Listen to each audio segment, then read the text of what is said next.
his idea. We watch these films because it was his idea. TikTok. This is his idea. Welcome to another exciting episode of Smash Writing. We are continuing this march to the finish line of reviewing the Conjuring film series. Today's episode is Annabelle Comes Home. Annabelle Comes Home is the third film in the spin-off trilogy revolving around Annabelle. This one takes place actually at Ed and Lorraine's house. Though they're in the film, they are not the main characters. It does not start in the house. It starts with them taking the doll home. Yes. They've got the doll that they know is a dangerous demon conduit. Because they called it a demon conduit at the house. And yet, they are driving home, laughing and joking about how he'll get lost and they'll end up at the Pacific. While this dangerous demon conduit is riding bitch in the back seat. And then they're confused. And this demon doll that has killed people who's tried to drive it places. Now they don't know that, of course, but still, you'd think they'd want to take a little bit more precaution of that fact that they have a demon doll riding bitch in the back seat. Just a little speculation here. I would have it in the trunk at least, so it's not in the back seat. Not that it matters, because it's not the doll that does the killing anyway, it's the demon that comes through it. And then when the car breaks down, they think it's all normal. Like, he gets out, he checks the car, he does the manly thing. And they act like your normal idiots in a horror movie do, but these are experts who question things. And they know that this doll, the demon, goes with the doll. So why are they checking the car when they know their car's perfectly fine? And this is just like the first 15 minutes of the movie. So then they take the doll. And it was at this point, mind you, when I'm watching this, that I'm like, okay, and I start painting miniatures. I stopped taking notes. I stopped taking notes at this point. Because I'm like, it's going to be one of these movies where if I don't do something else, I'm going to make myself want to die even more. And we still have one more film to review. That's next week. But this movie doesn't, like, they got the demon in place, and was it 5 years later or something like that? 1 year later. Was it 1 year? Yeah, then when they picked up the doll, it's literally 1 year later. So it takes place, it's mostly their daughter Judy, yeah, the babysitter, and the babysitter's friends who learn who the Warrens are, who forces herself to come over. Because she has answers regarding her daddy. We find out that when she breaks into the museum, or storage room, whatever it's called, that she has a dead father and she's trying to reach the father. And when she goes in there to call out, the doll falls over and knocks on the glass. And she opens the glass and it allows the doll to get out. And the demon that is riding in the doll. I think overall the highlight of this film was the end credits. No, Bob has balls. No, Bob does not have balls. Bob is the worst thing in this series. And that's saying it. This guy is here for 3 reasons. To hide, no, 4 reasons we'll say. To show that Mary Ellen has asthma. To hide in a chicken coop. To hit a ghost dog with a guitar. And to run in like a freaking idiot after everything's over. After everything's over, the broken guitar runs in like a complete doofus. To piss me off even more. But he has balls. No, he doesn't. He hid in the chicken coop. He only came out at one He moment. tried calling the chicken back, though. You remember that? No! He was having a seizure at that point. He's like, come here, don't do that. Don't do that. You could have killed him. At least made me happy. I think this film...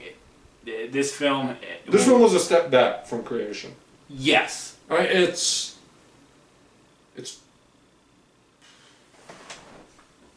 I think it's better than the first Annabelle. It's just not as better. They could have left the Annabelle film series at creation. Because we didn't really need it. Well, they could have left Annabelle in Conjuring. They could have done that too. They could have done that, but they didn't, so we had to go with what... I think it was this one. This one came out in 2019, right? Yes. This movie outdid Child's Play remake.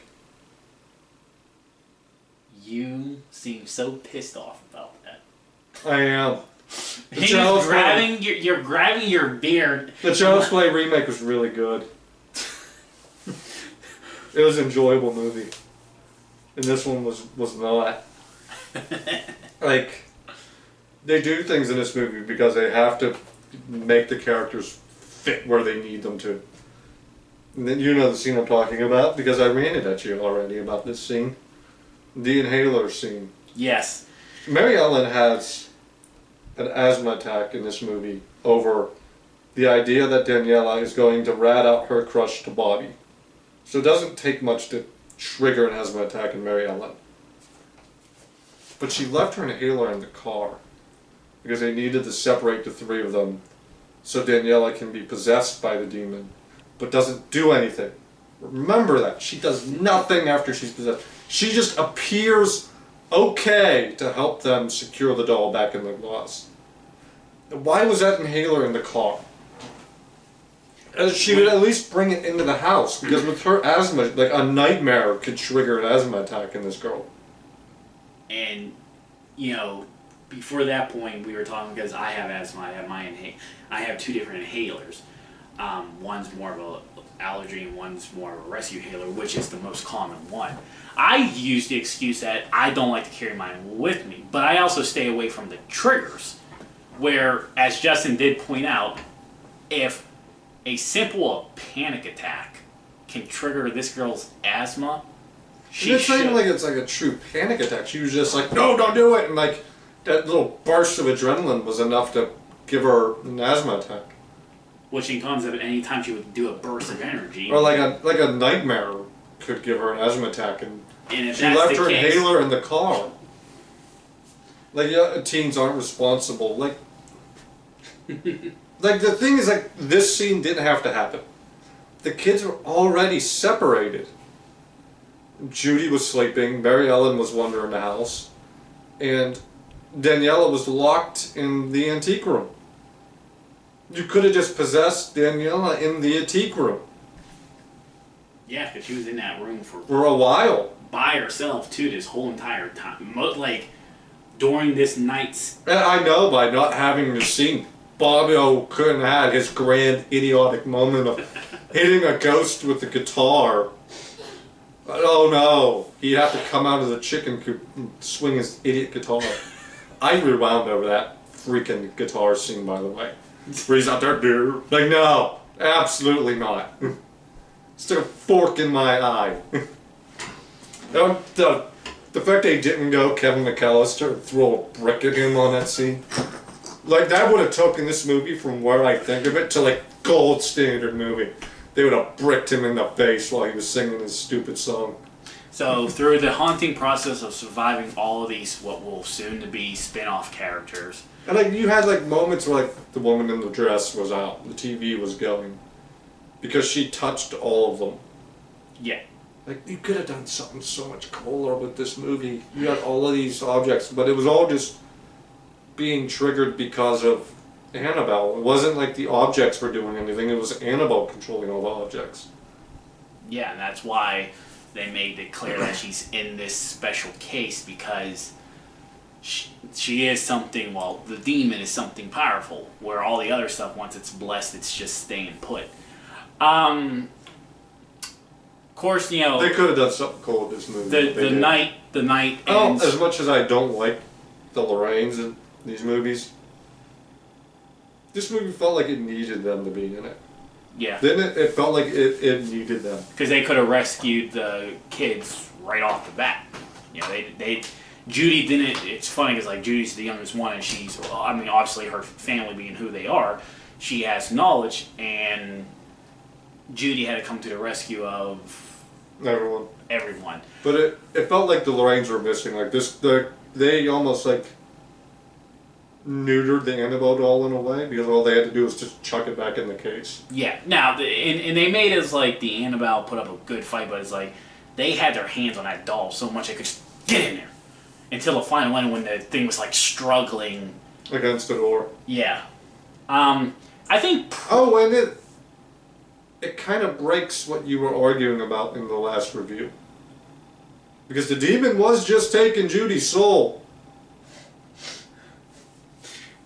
Contradicting universe. It contradicts your argument. It's a contradicting situation. No, it's not. Especially since this happened before Conjuring 3. Which... If there is... I felt like they could have gone further if the Lorraines were in there. Like, they really could have pushed that room more. The only, like... So overall, like, all the goofiness scenes and the questionable scenes, the only scene that I felt like was a good, touching moment was when Lorraine revealed to Daniela. Oh, God, that was dumb. Dumb. I mean, they could have made it more better, but... I have no notes, I have no positives, no negatives. Like somebody who's lost their parents, obviously mine didn't die from anything I had to do with, but to get told, like, your dad says it's not your fault, that, could they have made it better? Like, could there have been a little bit more to it? Sure. But, like... It's like, hey, I grew up without a dad. He died in '89, a few months before I was born. Someone goes up to me like, I spoke to your dad, he's very proud. Who cares? He's dead. I mean, that might seem belittling to people who experience this stuff. Like, hey, 31. I don't care about what my dead dad thinks of me. Well, your situation, my dad's situation is different. Yeah, I guess. I mean, but even different from the story. But yeah, I guess maybe like that. If there was why did she blame herself? Like, what happened to the dad? I don't. They never said clear. All they said was she thinks it's her fault because she was driving the vehicle that they wrecked and he died in. But they said it was not her fault. The accident was not her fault. It was the other drivers. But she took. She still takes it. Yeah, because she was in control. All right, I guess. That's about it. I mean, they never went into detail of the whole incident. They just said she was driving, so she blames herself. Okay. I mean, if they could have revealed more, probably would have been more of a touching scene at the end because. Like, I would have preferred no one showing up to Judy's party except for the babysitter and. I really thought it was going to go that way. Well, you know what? I think that would have like hit better, especially with how this family dichotomy has worked and everything you learn about the woman Lorraine. Yeah. Like, it's not about how many; it's about who, quality. Yeah. You know? Quality over quantity. And I feel like that would have been a better message story. I just turned the volume back on before we started. You wanted to be interrupted during this process. Yeah, I kind of do. But it would have been a better fit, like, just having the little family. Yeah. Like, it's not about who, it's not about how many, I mean, it's about who they are. The movie could have ended when Ed said, Bob does have balls. Bob does not have balls. Bob is ballless in this movie. So. And the fact that he didn't kill him, it hurts it that much more. You didn't kill Baba. Overall, how do you rate this film? C+. Yeah. It's better, I guess it's better in the first one by default. It's not as good as Creation though. Yeah, I'm probably going to give... Oh, the demon looks like crap. They kept the trend alive. They kept that trend going, man. That demon looked like I will give this one a C-. I think when it comes to the spin-off series, Annabelle Creation was the peak. What a low hill that is. True, but it was the peak. Just the fact that this beat Child's Play. It's like one of those Skinner moment. It's like, no, the children are wrong. We're going to end this video on that statement of this beats. It just beat Child's Play at the box office. Now, just look at the depression on his face when he says that. Say it one more time for the camera. Shut the hell up. That's the end statement. Probably shut the hell up.